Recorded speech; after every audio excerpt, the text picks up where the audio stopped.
What's up BT family, स्वागत है सभी भाइयों का the beginning after the novel के धमाकेदार वीडियो में। अब तक हम लोगों ने देखा आर्ट एक एंशिएंट रूइन के अंदर फंसा हुआ है और यहाँ पर काइमेरास का खात्मा करता है। फिर यहीं पर आर्ट एक बहुत ही बड़ी अचीवमेंट हासिल करता है जो कि है एथर कोर। माना कोर के कंपैरिजन में एथर कोर बड़ी ही सुपीरियर चीज है और इसे हासिल करते के साथ ही आर्ट अगली स्टेज में पहुंच जाता है, यानी कि एक अगले फ्लोर में जो कि पिछले फ्लोर से पूरी तरह से अलग होता है। यहाँ पर चारों तरफ जंगल का नजारा होता है।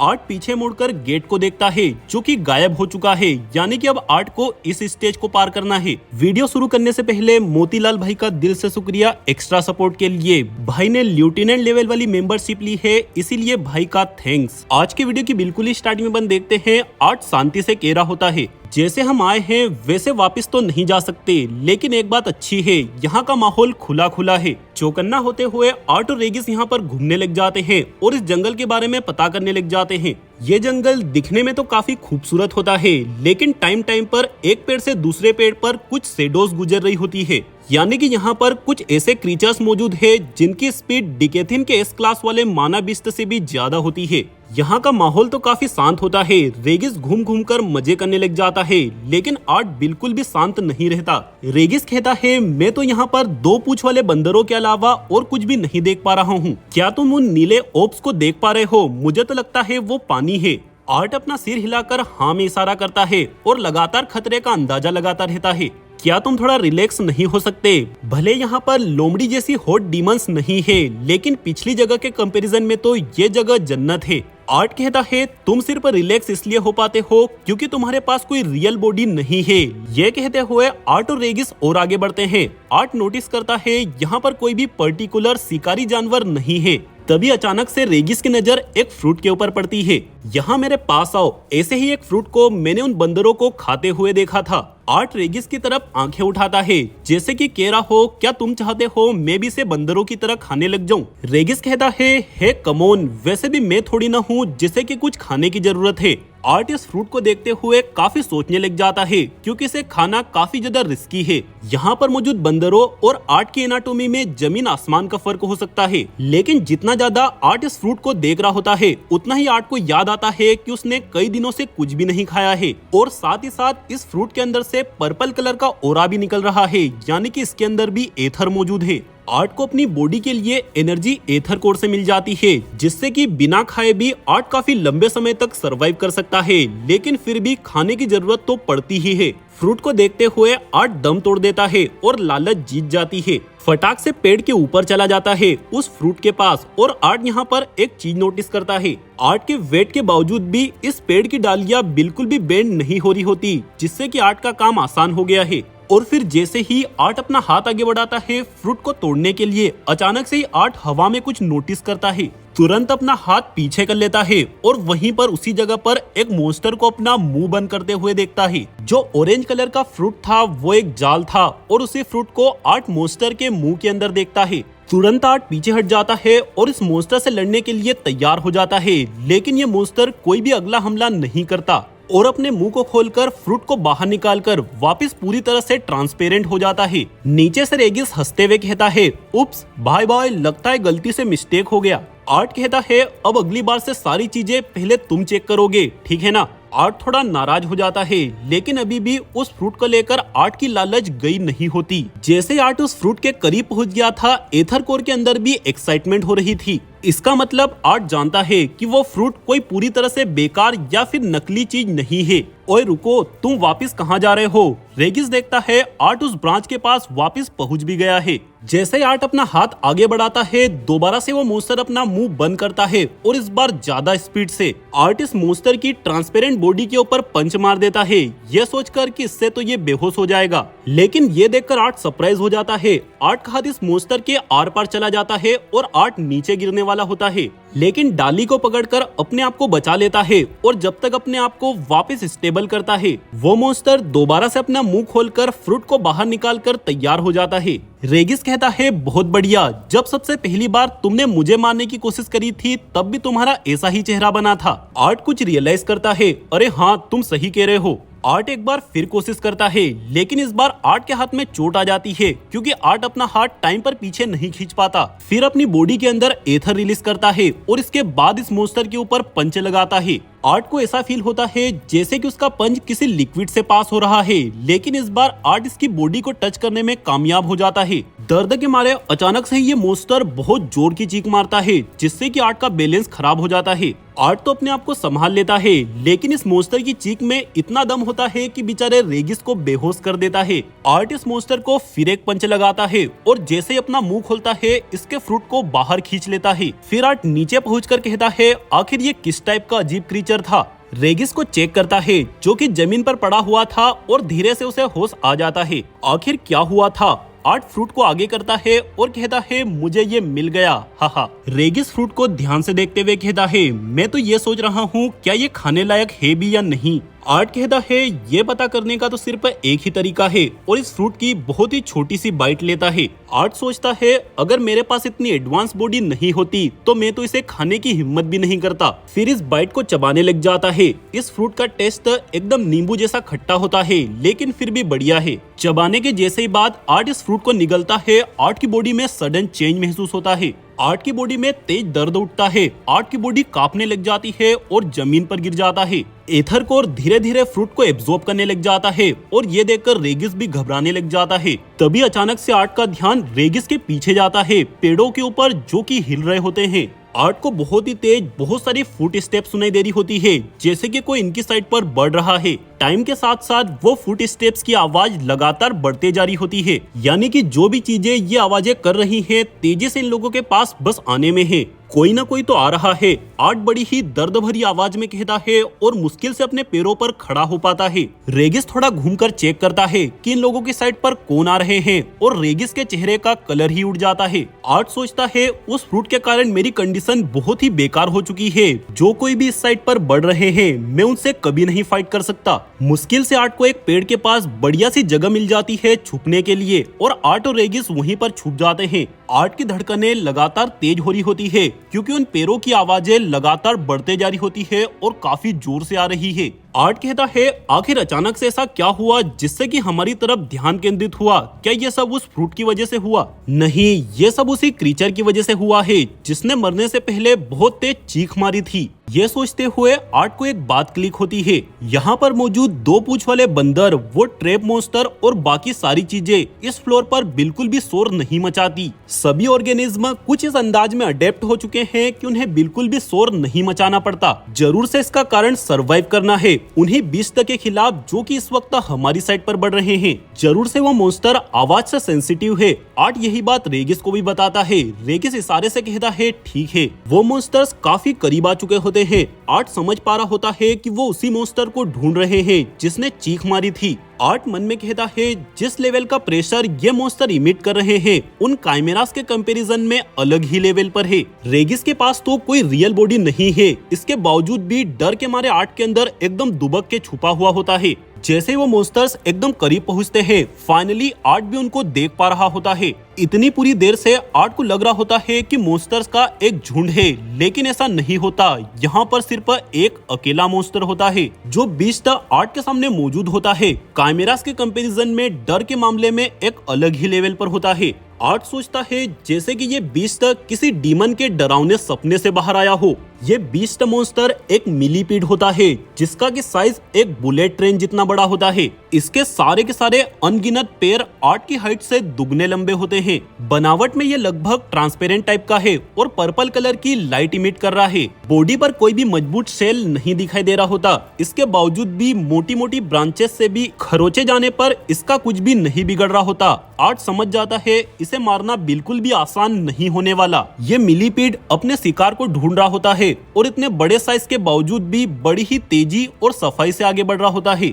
कदमों के साथ ग्राउंड शेक भी कर रहा होता है। आर्ट का मन कर रहा होता है किसी भी हालत में बस यहाँ से भागा जाए, बिना पीछे देखे और बिल्कुल भी हिले। आर्ट वेट करता है कि ये मिलीपीड यहाँ से चला जाए। तभी अचानक से इस मिलीपीड के कदमों की आवाज बदल जाती है और चीखने चिल्लाने की आवाजें सुनाई देती है। आर्ट जैसे तैसे मुड़कर पीछे देखता है। मिलीपीड ने एक बंदरों के घर पर हमला कर दिया है और बहुत ही गंदी तरीके से उन्हें खा रहा होता है। कुछ बंदर भाग रहे होते हैं और कई सारे बंदर मारे भी जा चुके हैं। बंदरों के लिए खून का सैलाब आ चुका होता है। आर्ट देखता है एक बड़े बंदर को मिलीपीड ने अपने मुंह से पकड़ कर रखा है और एक छोटा बंदर उस पर हमला कर रहा है। सेडली अपनी मदर को बचा रहा होगा, लेकिन इतने बड़े मिलीपीड का कुछ भी नहीं बिगाड़ पा रहा है। बड़े ही ध्यान से आर्ट इस मॉन्स्टर को स्टडी कर रहा होता है। इसके पैर और मुंह एकदम डेगर जितने शार्प है। रेगिस कहता है प्लीज अब ये मत कहना कि तुम इससे लड़ने के बारे में सोच रहे हो। आर्ट कहता है नहीं, जब तक जरूरत नहीं पड़ेगी मैं ऐसा कुछ नहीं करने वाला।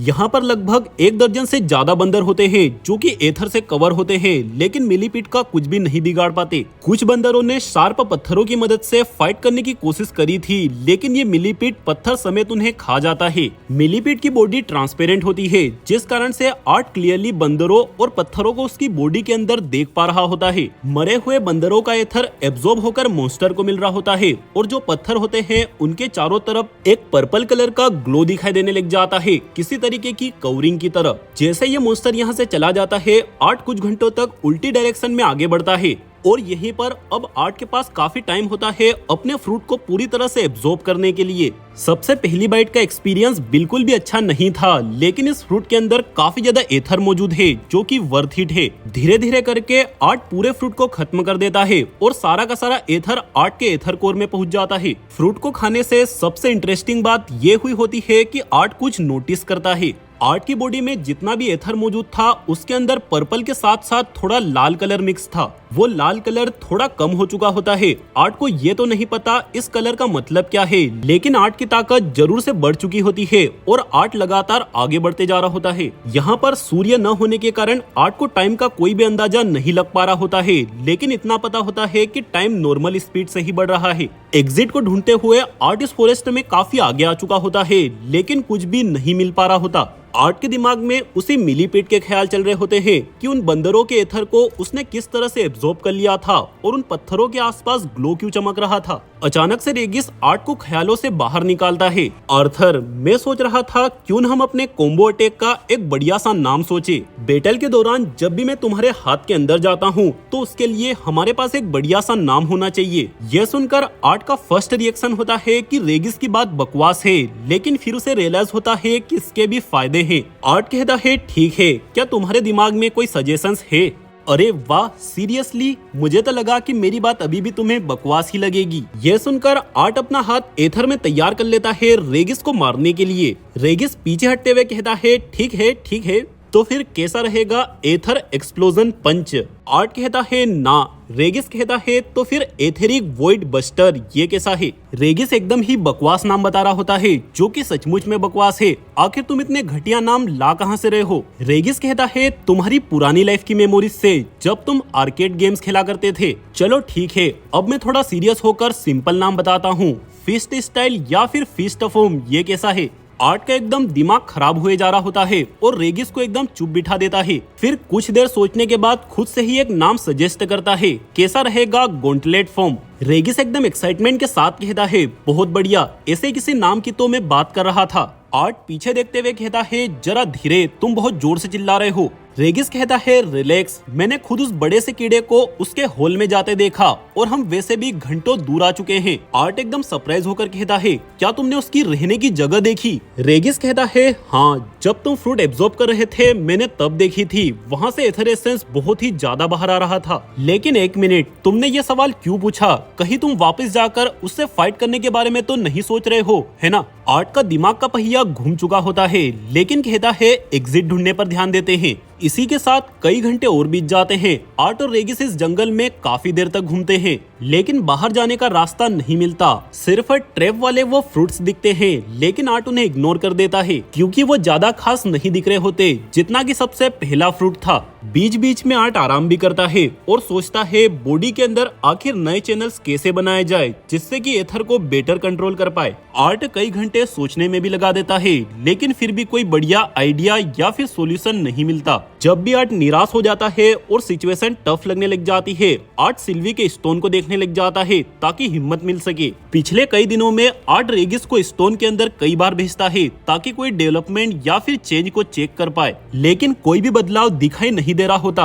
आर्ट फिलहाल में भी ऐसे ही शांति से बैठा होता है और सिल्वी के स्टोन को देख रहा होता है। तभी अचानक से ही आर्ट को एक फीलिंग आती है जैसे कि सिल्वी का स्टोन आर्ट के हाथ को खींच रहा हो। आर्ट कहता है मैं नहीं जानता ऐसा क्यों हो रहा है, लेकिन इसका कारण जरूर से वो फ्रूट हो सकता है जिसकी वजह से मैं ताकतवर हो गया हूँ। सिल्वी, क्या इस बार तुम एथर एक्सेप्ट करोगी?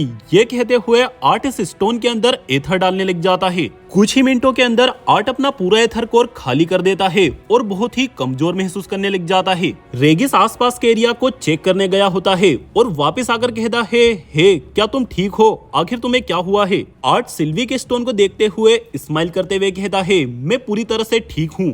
यह स्टोन पहले से ज्यादा ब्राइट हो चुका है और सिल्वी की मदद से मुझे पता चल चुका है कि मैं अपने अंदर के एथर को कैसे कंट्रोल कर सकता हूँ। रेगिस कहता है, ये तो बड़ी ही अच्छी बात है और मेरे पास भी एक गुड न्यूज है। लगता है मुझे इस फ्लोर से बाहर जाने का रास्ता मिल गया है। आर्ट सिल्वी के स्टोन को वापस रखते हुए कहता है, नहीं अभी हम वापस नहीं जा सकते। रेगिस घबराते हुए कहता है, क्यों, क्या हुआ है? क्या तुम्हें कहीं पर चोट लगी है? आर्ट कहता है, ऐसी बात नहीं है और उस मिलीपीट के बारे में सोचता है। जिस तरह से वो मिलीपीट डाइजेस्ट न होने वाली चीजों के आसपास एथर की कवरिंग बना रहा था, हो न हो जिस जगह पर वो मिलीपीट रहता है वहाँ पर एथर की क्वांटिटी बहुत ही ज्यादा मौजूद है। अगर मेरा अंदाजा सही निकलता है तो जान की बाजी लगाना भी वर्थ इट होगा। आर्ट बड़ी ही मजबूत और सीरियस आवाज के साथ कहता है, रेगिस हम उस मिलीपीट को मारने वाले हैं। आर्ट के ऐसा कहते ही अगले सीन में अपन देखते हैं आर्ट और रेगिस उसी जगह के बाहर खड़े होते हैं जहां पर वो मिलीपीट रहता है। आर्ट मन में कहता है, जब मैंने सिल्वी के स्टोन में एथर डाला मेरा पूरा एथर कोर खाली हो गया था, लेकिन उसमें से सिर्फ एक छोटा हिस्सा ही सिल्वी तक पहुंच पाया और बाकी का सारा फिल्टर हो गया। अब तक मैं सोच रहा था सिल्वी का स्टोन एक बैटरी की तरह है जिसे मुझे धीरे धीरे करके चार्ज करना है, लेकिन मैं गलत था। वो एक कंटेनर की तरह है जिसे मुझे जल्द से जल्द फिल करना होगा इससे पहले कि वो अपने आप खाली हो। एक बात तो तय है, सिल्वी का स्टोन मेरा पूरा एथर एक्सेप्ट नहीं कर पाया। इसका मतलब मेरे एथर कोर में कमी है। जिस तरह से माना कोर शुरुआत में इम्प्योर होता है उसी तरीके का केस एथर कोर के साथ भी दिख रहा है। मेरा एथर कोर इम्प्योरिटीज से भरा हुआ है, इसी कारण से मैं एथर की फुल कैपेबिलिटीज का इस्तेमाल नहीं कर पा रहा हूँ। अगर मुझे सिल्वी को वापस लाना है और एथर को बेटर कंट्रोल करना है तो मुझे अपने एथर कोर को प्योर करना होगा। इसी कारण से मैं यहाँ पर खड़ा हूँ मिलीपीट के घर के सामने। आर्थर मेरी बात सुनो, अभी भी ज्यादा देर नहीं हुई है, चलो वापस लौट चलते हैं। आर्ट आगे सोचता है, मैं जानता हूँ अगर मैं उस मिलीपीट को खत्म नहीं कर पाया तो मुझे क्या कीमत चुकानी पड़ेगी, लेकिन मैं अपनी प्रायोरिटीज जानता हूँ। यहाँ से बाहर निकलना मेरी प्रायोरिटी नहीं है। अगर मैं यहाँ से सही सलामत बाहर निकल भी गया तब भी इसका कोई फायदा नहीं होगा, क्योंकि जब मैंने निको और केडेल से फाइट करी थी तब से मैं काफी कमजोर हो चुका हूँ। मेरी प्रायोरिटी है ताकत हासिल करना और किस्मत की बात यह है सिल्वी को वापस लाने का भी यही रास्ता है। रेगिस को देखते हुए आर्ट अपना मुंह खोलता है, चलो आगे बढ़ते हैं। इस बड़े से गड्ढे के अंदर पहुंचते ही आगे का रास्ता एकदम टनल की तरह होता है। यह टनल बहुत ही गहरी होती है, इसके बावजूद भी यहाँ पर कोई अंधेरा नहीं मौजूद होता। दीवारों पर सभी दूर से हल्का पर्पल ग्लो निकल रहा होता है जो कि एकदम लाइट की तरह काम कर रहा है। रेगिस आगे आगे चल रहा होता है और आर्ट पीछे पीछे, ताकि खतरे के बारे में पहले ही बता सके। आर्ट अपने पास से पानी का सेक निकालता है